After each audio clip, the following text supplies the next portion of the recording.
mentality is very much, we're gonna win, we're gonna see this out. You know, we're warriors, and yeah, that's great to see.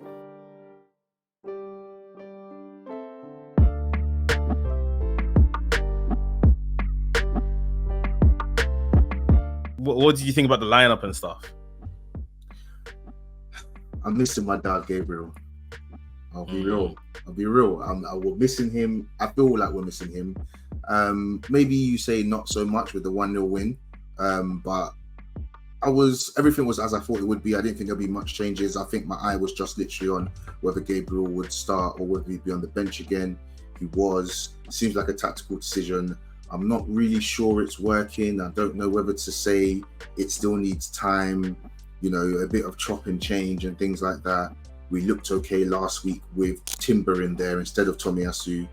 But yeah, I'm just wondering how long this tactical experiment will last, or whether I just need to get used to Arteta now using the depth in his squads, you know? He's clearly trying to go for like more control, like we spoke about previously. Maybe he thinks Gabriel is the less good one in terms of the ability, which I'd have to agree with.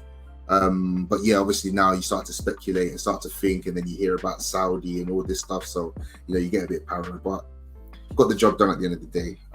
But yeah, I think there are some players who we will get onto later who didn't really impress, or, you know, it's up to debate about their performance today and just generally speaking, should I say.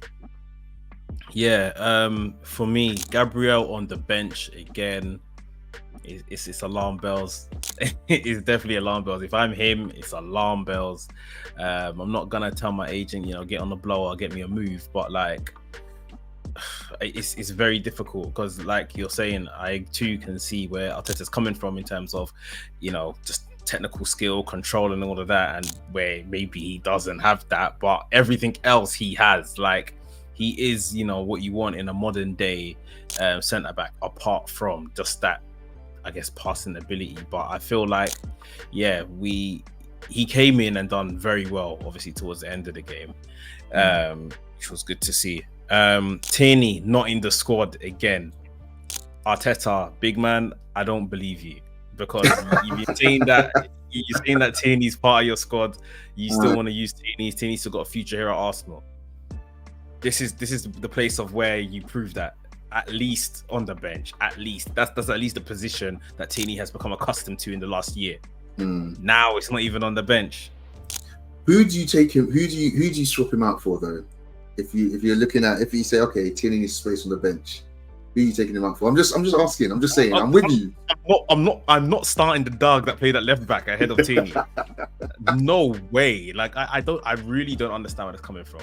And like you said, we'll come on and talk about Mr. Tomiyasu. But like, Tierney is, you've already got the option of your inversion or whatever on the right hand side with Partey.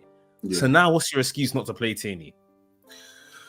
The only thing I'm clutching at is the height. Like, playing Crystal Palace tends to be a physical against team. Andre Ayew and Edouard. I mean, they're not the tallest, to be honest, but that's the only thing. I'm just giving you a possibility. But personally, I'm not feeling it. I just feel like sometimes we need someone who's facing, you know, who's actually going to naturally go to the byline a little bit. I'm not saying he needs to be, you know, running down, but I just think having a natural left back, yeah, it's just not looking good for me, you know. But it is what it is, really. It's I don't know, man. I don't like the fact that Tierney's being alienated. Yeah, 100%. Like, before was a fact of him not getting enough minutes. Now he's not even in the squad to get those, you know, to scrimp and scramp at those minutes again. Like, he's not even there. Like, but you're telling us at the same time that he's in your plans, this and the other. So when it comes to Tierney leaving now, you're gonna make it seem like, oh well, Tierney said he wanted to leave. I didn't want him to go. Yeah. Like, I don't really like it. Like, it's not something's not right. Like, it's full story. I don't know.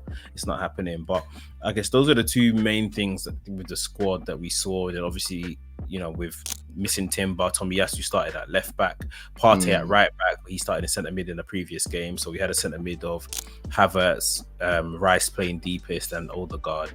Ketia stayed up front. That was another discussion going into the game. Was Nketiah gonna start? And I thought that Nketiah played pretty well. Like, you know, 2 big opportunities. The first one he literally carved for himself.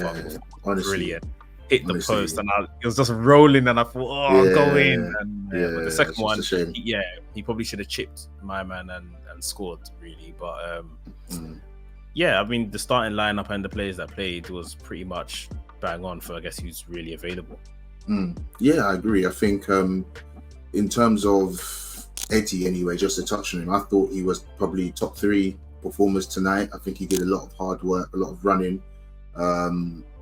The first one, like you said, brilliant turn, gets it out of his feet, left foot. You know, if that goes in, all of a sudden I was thinking, 2 in 2, you know. And I think he deserved a goal today, I think, just about. The second one definitely should have been a goal. I feel like he's overthinking it a bit.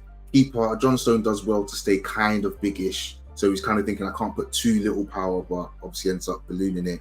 And then he wins us the penalty, even though Martinelli overcooked it. Overcooked the pass big time. But, you know, like, put on the burners and got the pen for us. But yeah, man,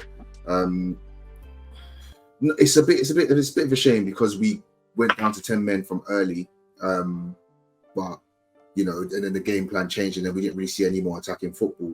But what do you think about us going down to 10 man and that, like, 30 minutes, 10 man behind the ball? So the 2 yellows were very soft. I think the commentary team, I was watching on Sky, and they outlined the fact that Havertz had the ball for about 15 seconds and then gave the ball to Tomiyasu. Tomiyasu had it for 8 seconds and got booked. Yeah. So that's an injustice to start off with.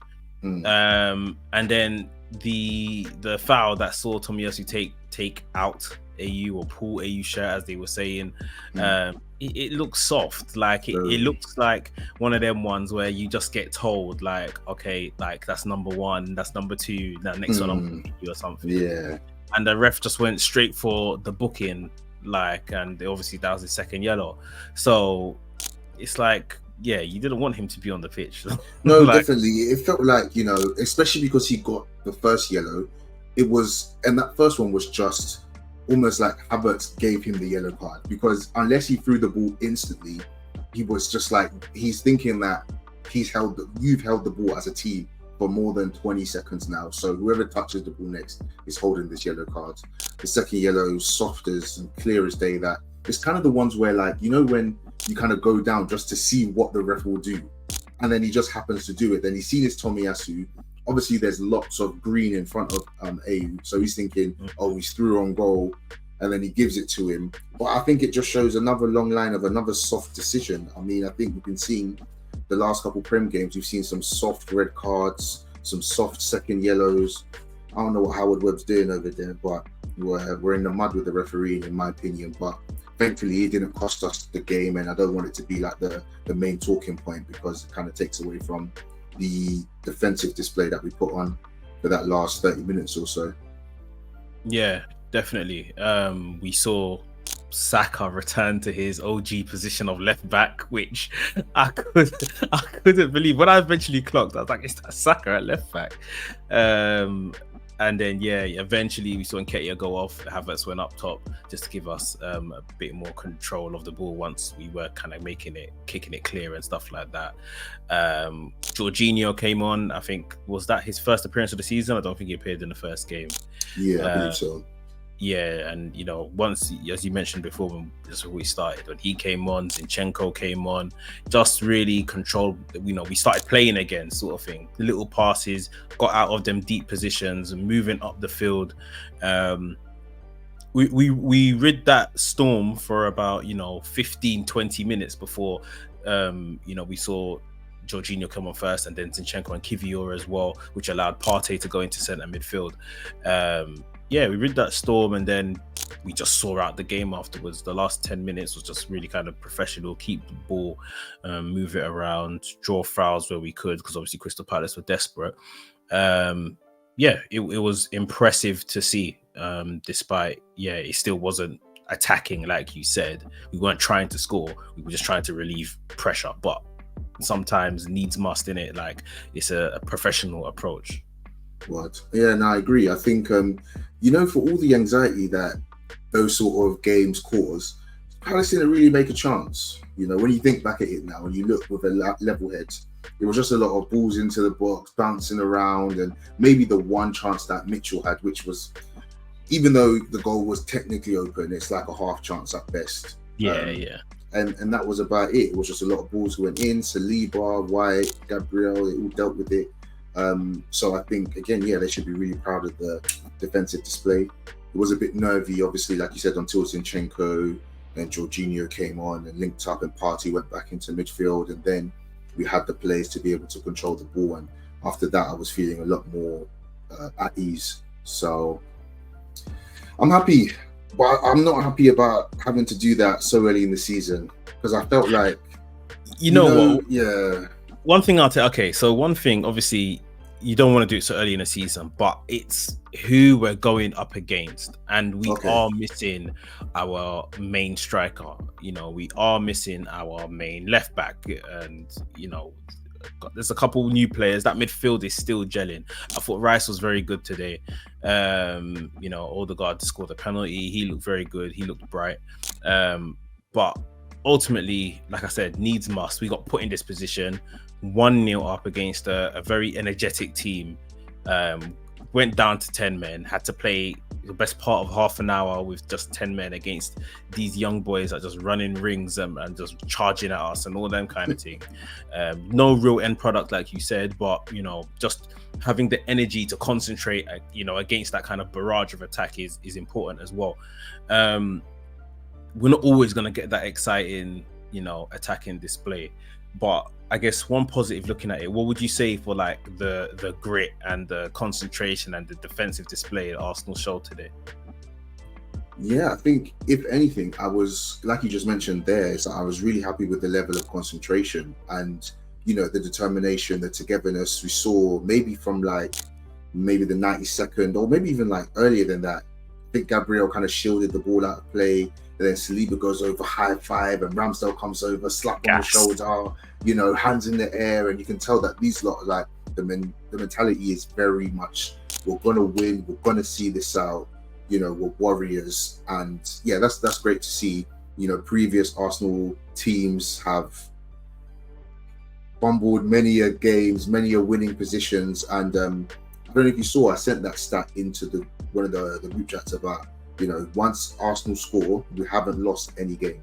Yeah. Since what was that? Since 2022? Yeah, Jan 2022.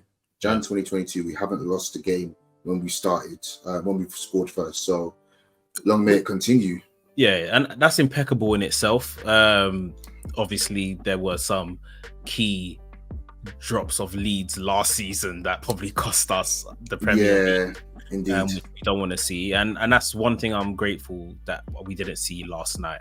Tonight. It was, we just saw it out. The most important thing was just making sure we left with 3 points. 1-1, despite us being 10 men, it would have been a disappointment. We wouldn't be happy sitting here right now. No, definitely and not. Even still, we're not very, very happy. We're not ecstatic because the performance was it was low level sort of thing. We know we can do better, but at the end of the day, it's 3 points that count. So a win is a win. They said it's a win is a win. It's us, City, and who's the other team that have Brighton. Look at this. These Deserve Brightons and Newcastles, bro. Don't worry, Europa's coming for Brighton. I'm telling you, it's going to collapse them.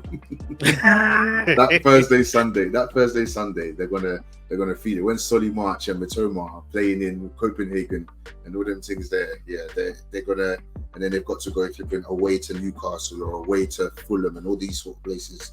It'll definitely shake them up. But good to be in that sort of company anyway. And then I think we next go to Fulham away. So